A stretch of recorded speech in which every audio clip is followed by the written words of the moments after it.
Condition देख के मैंने पढ़ाई छोड़ दी थी। ऐसी क्या सिचुएशन थी घर की? मैंने सोचा कि मैं मम्मी का काम में हाथ बटा लूँ तो 3 तो कामयाब होंगे। तो जब आप यहाँ पहली बार आए उस दिन कैसा फील हो रहा था आपको सेंटर पे आके? सेंटर को देख के बहुत अच्छा फील हो रहा था कि अब तो लाइफ सेट हो जाएगी, मतलब सुकून सा मिला। जो नई पढ़ाई करके सपना पूरा नहीं हुआ वो अब हो जाएगा।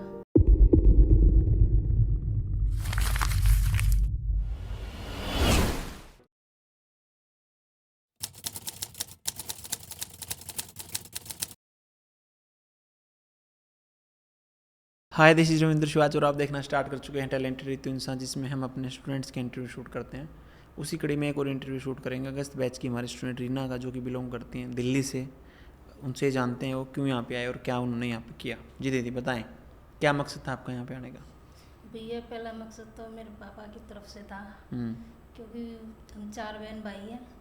चारों में से पापा खूब पढ़े खूब लिखे, उनकी कोई रोक टोक नहीं थी। पर मैं थोड़ी पहले से ही समझदार थी, घर की कंडीशन देख के मैंने पढ़ाई छोड़ दी थी। कौन सी क्लास में छोड़ दी थी आपने? 8 में। 8th क्लास के बाद आप स्कूल नहीं गए? नहीं भैया, ऐसी क्या सिचुएशन थी घर की? क्योंकि पापा की तबीयत ख़राब हो गई थी। मम्मी खुद जो काम करती थी, खेती का, दिहाड़ी मजदूरी यही। तो भाई 3 बहन भाई पढ़ते थे पीछे। मैंने सोचा कि मैं मम्मी का काम में हाथ बटा लूँ तो 3 तो कामयाब होंगे। वो उनमें से भी कोई नहीं हुआ। किसी ने 12वीं कामयाबी आप किसको मानते हैं बेसिकली? आपकी नज़र में जैसे कामयाबी अपने क्या? पैरों पे खड़ा हो जाए, खुद का बिजनेस, कोई या नौकरी, हाथ का कुछ भी? कारोबार, कोई नौकरी जो। तो कुछ ही नहीं करते अब भी वो? उनमें से कुछ नहीं क्यों? करते कि एक तो ट्रक ड्राइवर बन गया और 12वीं छोटा वाला कुछ ना तो कुछ जॉब की सोचता, वो भी दिहाड़ी मजदूरी पे ही लग गया, मतलब कोई टेंट का। और बहन की शादी हो गई, उसके ससुराल वाले कुछ कराते नहीं, वो घर का ही करती है। तो सबसे ठीक है, ये तो आप ही रहे फिर। फिर मैंने इस तरह से आया। अभी भी पापा थोड़े नर्वस रहते हैं कि सबके बच्चे कामयाब हो गए, मेरे नहीं हुए। फिर मैं मैम की वीडियो भी देखती थी। फिर मैंने 10वीं के फार्म भरने की कोशिश करी, उसमें भी नहीं हो पाया क्योंकि खर्चा ज़्यादा था उसमें। फिर मैंने मैम की वीडियो देखी, मैंने किसी से पूछूं करूं, कभी मना कर दें। फिर मैं ऐसे करके राखी पे हस्बैंड को बोला कि मैं भी मैम के पास जाऊंगी, मुझे भी जाना है यहाँ। उन्होंने मना तो नहीं करा। फिर वहाँ भी थोड़ा हस्बैंड का भी काम थोड़ा कम हो गया था। क्या करते हैं हस्बैंड आपके? वो जिम जिम का ट्रेनिंग थे। जिम के ट्रेनर हैं? हाँ जी, पहले खुद का था। दिल्ली में? हाँ जी, जगह रेंट पे थी, वैसे खुद की मशीनें वशीनें थी, वो ठप हो गया। कोरोना में कि मतलब वैसे? नहीं, कोरोना के बाद ही। कोरोना के अभी बाद? 2 साल पहले। अच्छा। फिर वो घर में बैठ गए। फिर मैं डर के मारे से देखती वीडियो और वही चुप हो जाती, कुछ बोलती नहीं। फिर उन्होंने कोई जॉब वूब देखी। फिर मैंने बोला कि मैं भी जाऊंगी, मैं भी, दोनों मिलके करेंगे तो थोड़ा अच्छा होगा, घर बच जाएगा, क्योंकि हाँ आज के जी। महंगाई के दौर में बेसिकली ठीक ठाक हाँ पैसा जी। अगर मियाँ बीवी दोनों हाँ जी। कमाएंगे तब जाके कुछ पैसा हाँ बचेगा। जी। फिर मैंने बात करी, फिर वो तू देख लियो चली जाइयो। मैं चल यहाँ राखी पे आई। फिर मैं पापा को ही लेकर आई साथ। पापा ने देखा। कौन से गांव से हैं आप? कल्याणा गाँव। कल्याणा गांव, मतलब सबसे गांव आपका ज़्यादा। नज़दीक पड़ता हाँ है जी, यहाँ से, सेंटर से। हाँ जी। और शादी आपकी दिल्ली हो रखी है हाँ ऐसा? जी। ओके। मैं पापा को लेकर आई। पापा देख के खुश हुए थे। मेरे पापा, ये सेंटर है बड़ा, मतलब कोरस है। पापा खुश हुए। फिर सीट में वही उसी दिन बुक करा गई थी अपनी। 3 महीने की ट्रेनिंग के दौरान दीदी फिर आप कहाँ, मतलब पीजी में रहे कि गांव से अप मैंने डाउन 2 किया? महीने अप डाउन करा। ठीक है। अभी 1 महीने के लिए पीजी कर रहा, कि कोई काम नहीं हो पा रहा था। तो बेसिकली आप ये चाह रहे थे कि आपके पापा का ये सपना पूरा हो कि मेरा बच्चा कोई कामयाब हो, हाँ जी। उसके लिए आपने यहाँ पे ट्रेनिंग स्टार्ट की। ओके। तो जब आप यहाँ पहली बार आए, जिस दिन सीट बुक करवाए, जी, उस दिन कैसा फील हो रहा था आपको सेंटर पे आके? सेंटर को देख के बहुत अच्छा फील हो रहा था कि अब तो लाइफ सेट हो जाएगी, मतलब सुकून सा मिला। जो नई पढ़ाई करके सपना पूरा नहीं हुआ वो अब हो जाएगा। ऐसा फील हुआ हाँ आपको? जी। फिर जब आपकी क्लासेस स्टार्ट हुई हाँ जी। तो पहले दिन जो आपको सिखाया गया, मशीन कैसे रन करेंगे, कैसे स्टिच लगाएंगे, गोल कैसे बहुत चलाएंगे? अच्छे तरीके से सिखाया था। स्टार्टिंग में मशीनें, मतलब मशीनें चलाई तो क्या, देखी भी नहीं थी ये मशीनें। देखी भी नहीं थी पहले नहीं ऐसे? भैया, देखी भी नहीं थी। तो कितनी देर में सिखा दी फिर आपको मशीनें चलाना? 1 दिन की प्रैक्टिस थी, अगले दिन फिर क्लास आ गई थी। क्या सिखाया पहली क्लास में फिर आपको? पहले दिन मेजरमेंट सिखाया था, मशीन सिखानी, वो थोड़ा सा मतलब होमवर्क दिया था। पल्ले बड़ा कुछ आपके मेजरमेंट सिखाया जो? हाँ जी। मतलब ऐसा बोलते हैं कि जो कम पढ़े लिखे हैं क्या वो सीख सकते हैं? सब की सीख सकते हैं, अनपढ़ भी सीख सकते हैं, सीखने हाँ, वाला कोई होता आपके बैच में अनपढ़ जो सीख के गया हो? हाँ, एक है अनपढ़, अभी है अगस्त बैच में। सीख गई हो? हाँ जी। मुझे तो इंग्लिश का ये भी नहीं पता था कि आ का साउंड क्या होता है। अच्छा, क्योंकि मैडम तो 1 2 3 ऐसे बोलते हैं ना, मुझे तो अब आके थोड़ा अब सीख गए? हाँ जी। फिर आपके फीस ज़्यादा लेनी चाहिए आपसे, इंग्लिश भी सीख गए आप। ठीक है, फिर जो क्लास होती है शोल्डर आर्म होल की, हाँ जी। जो बेस होता है पूरे कोर्स का, वो समझ में आई थी कि सिर के ऊपर से गया था? समझ में आया। मेरा तो मतलब पढ़ी लिखी तो नहीं था, पर मेरा मॉडल बनने का, हर चीज़ का मेरी सोच बहुत अलग थी कि मैं ऐसे कपड़े पहनूं, ऐसे रहूं। ये जो आपके हेयर्स हैं, ये आपने मतलब कलर करवा रखा है कि ऐसे हैं नेचुरल हैं?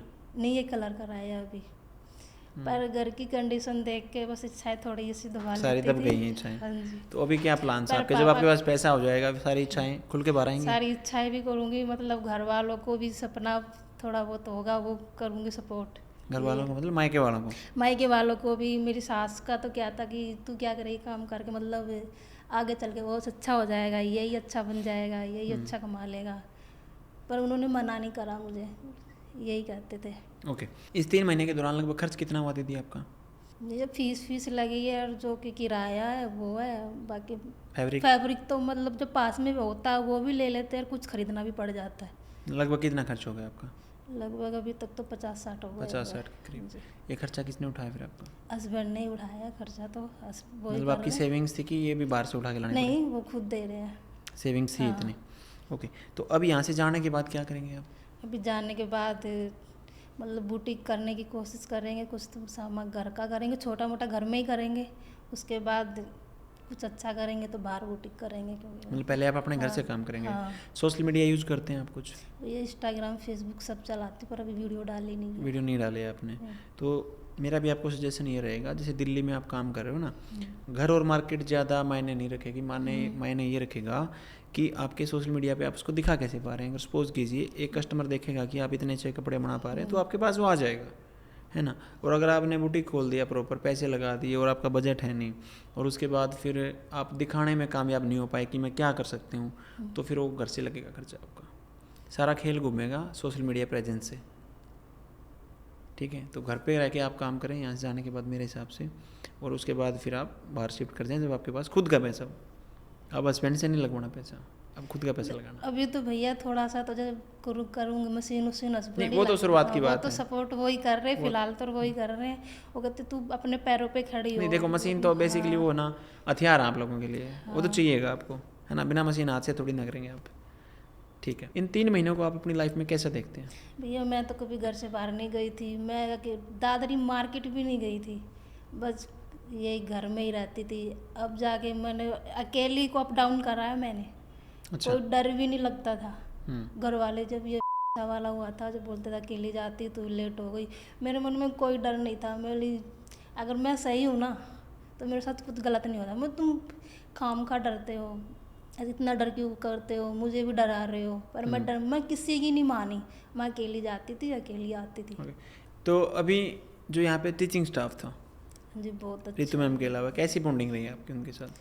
फिलहाल तो मेरा यही मानना था कि जो मैम सिखाती है ना, उसके हैंड टू हैंड मैं खुद अकेले करने की कोशिश करती हूँ कि थोड़ा ताकि जल्दी गलती आए। भी हो तो भी हाँ, सीख जाए बंदा। हाँ गलती हो फिर पूरा प्रॉपर तैयार कर लेते। जब मैं मैम को, कोई भी मैम आ जाए, रीना मैम, नीलम मैम, प्रियंका, उनको दिखाते हुए निशान सही लगे हैं तो बोलते हैं हाँ सही लगे, उस टाइम कैची भर देते हैं। अच्छा, और गलत कटा कभी? वो मैम बोलती है सिलाई में कुछ गलत होता ही नहीं है, कई बार होता है, वो अपने दिमाग से सेट कर लेती हूँ, हो जाता सही है। ओके, जी ठीक है। रितु मैम के साथ कैसी बॉन्डिंग रही आपकी? मैम जैसे तो बहुत अच्छे हैं, सही बॉन्डिंग है। पर्सनली मीटिंग हुई नहीं है, मन करता है पर उनके पास इतना टाइम ही नहीं होता। पर एक दिन क्लास चल रही थी, मैम थोड़ा टेस्ट ले रही थी, मैं कैमरे के सामने नहीं आना चाहती थी, तो मैम और अभी तो आप इंटरव्यू देने बैठे हैं। मैम ने मुझे ही उठा लिया। हाँ कि तू ही छुप रही है। हाँ। हाँ वैसे पहचान लेते हैं मैम जो भी बात। कैसे आए फिर आप? मैंने कैमरे के हस्बैंड फेस नहीं से करते तो? कंफर्टेबल नहीं रहती थी कैमरे के सामने।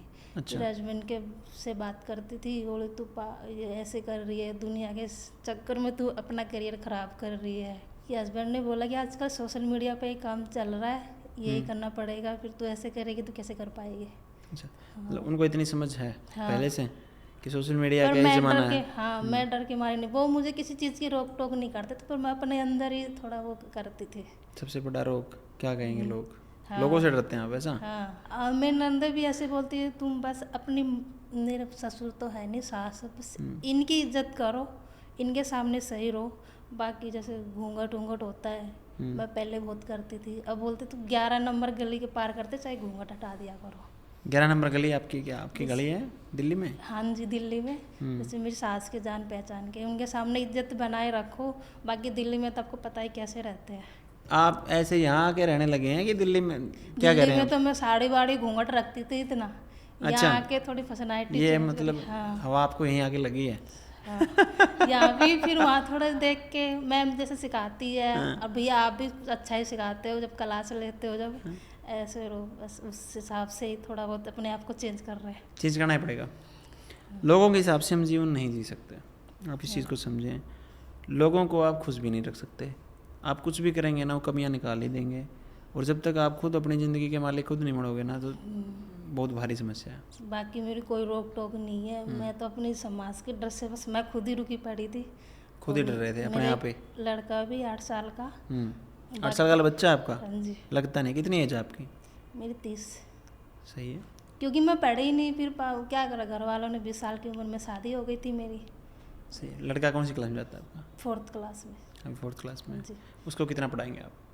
वो जितना पढ़े, जो पढ़े, पढ़ाई कभी ख़त्म नहीं होती भैया, जितना चाहे उतना। मैं ये सोचता है कि दोनों मिलके लड़के बच्चों की अच्छी परवरिश करें बस। अच्छी परवरिश आप कर पाएँ।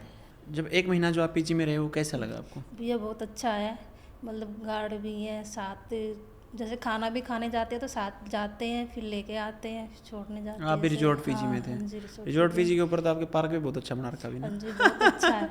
अभी थोड़े फेयरवेल पार्टी के लिए ड्रेस वेस थोड़े काम की थोड़ी दाव आ गए, तो ऊपर जाने का टाइम भी नहीं मिलता। पार्क में जा ही नहीं पा रहे बच्चे? हाँ जी। ओके। रात को यहाँ से 12 बजे जाते हैं, फिर जाके थोड़ा पिछली फेयरवेल पार्टी अटेंड की थी हाँ, आपने? फेयरवेल पार्टी में थी, पर मैनेजमेंट में थी। आप भी मैनेजमेंट में थे? कितने बच्चे थे मैनेजमेंट में आप ऐसे? 35-40 थे शायद ना? बच्चे हम एंट्री गेट वाली एंट्री पे थे, हम 4 5 6 7 थे, हम मेन गेट पे ही थे। हम तो अंदर हम तो आए लास्ट में थे, जब तो ख़त्म ही हो गया था। अच्छा, लास्ट तक आप वहीं रहे? हाँ जी। कैसा लगा फिर उस दिन आपको मैनेजमेंट का हिस्सा बन के? बहुत अच्छा लगा था, पहली बार ऐसा लगा कि मैं कुर्सी पे बैठी हूँ। कुछ काम है मेरे पास हाँ, करने में। कुर्सी पे भी मतलब सब लग नहीं रहा था कि मैं कभी ये काम भी कर पाऊँगी। ये 8वीं पास तो आजकल अनपढ़ बराबर ही है। यहाँ आने के बाद थोड़ा कॉन्फिडेंस आया आपको? एक्चुअल में सारा खेलना दीदी पॉजिटिविटी और कॉन्फिडेंस का ही है। अगर आप ये मानेंगे मेरे बस का नहीं है तो आपके बस का नहीं है, अगर आप कहेंगे कि जी मेरे ही बस का है सब कुछ, तो सब कुछ आपके बस का है। जैसे ड्रेस देखती हूँ, हाँ मैं ये बना सकती हूँ, बना के पहन भी सकती हूँ और पहना भी सकती हूँ। अच्छा, जी। जो आपके पास कस्टमर आएंगे तो आपका ये दावा है कि आप उनके लिए बहुत अच्छी ड्रेस बना पाएंगे? सलवार पे तो भैया मैं नज़र ही नहीं डालती, जो भी फैंसी ड्रेसेस चल रही है, जो मॉडल पहनती है, खाली इन पे नज़र डालती हूँ। हाँ ये इस डिज़ाइन से बनी हुई है, मतलब यहाँ ये मेजरमेंट लगेगा, जो मेथड है मैम के, अब वो करके बना सकते हैं। कोई भी ड्रेस आपको दिखाया जाए वैसे तो आप बना देंगे? हाँ जी। ये बना देंगे? पीछे रखिए जो आपके। हाँ जी। कैसे बनाएंगे इसको? जैसे टॉप पार्ट निकाल के नीचे का अम्ब्रेला में कट करके, चाहे सीधे में कट कर दो, बाकी वायर ये बता देंगे। सब सिखा दिया आपको हैं? अब फेयरवेल पार्टी के लिए क्या तैयारी है आपकी? भैया एक तो 1 पीस की सोच रखी है, लहंगा ला रखा है, वो तैयार करना है। ला रखा है मीन्स फैब्रिक ला रखा है? फैब्रिक ला रखा है। ओके, तो अंत में आप महिलाओं के नाम दीदी कोई संदेश देना चाहें? मैं महिला को यही कहना चाहूँगी, क्या नाम, मैं अपने पैरों पे खड़े हो, मतलब अपने बलबूते पे, और जो जिसके पास कुछ भी मेरी तरह हैंड पैड है, जो भी है, ऋतु मैम के पास आओ। अनपढ़ कहाँ हैं आप? तो 8वीं पास हैं दीदी, साक्षर हैं अब आप। जो भी भैया, वैसे लगता है आजकल आपको? 8वीं पास ऐसे ही होते हैं। ऋतु मैम के पास आओ, तुम भी मेरी तरह बन जाओ। अपने आप को समझो। हाँ। अपने आप को सुधारो, ऐसा? आप में कितना सुधार लगता है आपको? भैया मेरे अंदर बहुत सुधार है पहले से। तो इन्हीं बातों के साथ इस इंटरव्यू को हम समाप्ति की ओर लेकर जाएंगे। मिलते हैं आपसे नेक्स्ट इंटरव्यू में, तब तक के लिए देखते रहिए टैलेंटेड रितु इंसान। अगर यूट्यूब पर देख रहे हैं तो चैनल को सब्सक्राइब कीजिए, और फेसबुक पर अगर आप इसको देख रहे हैं तो चैनल को फॉलो करके जाइए। Thank you.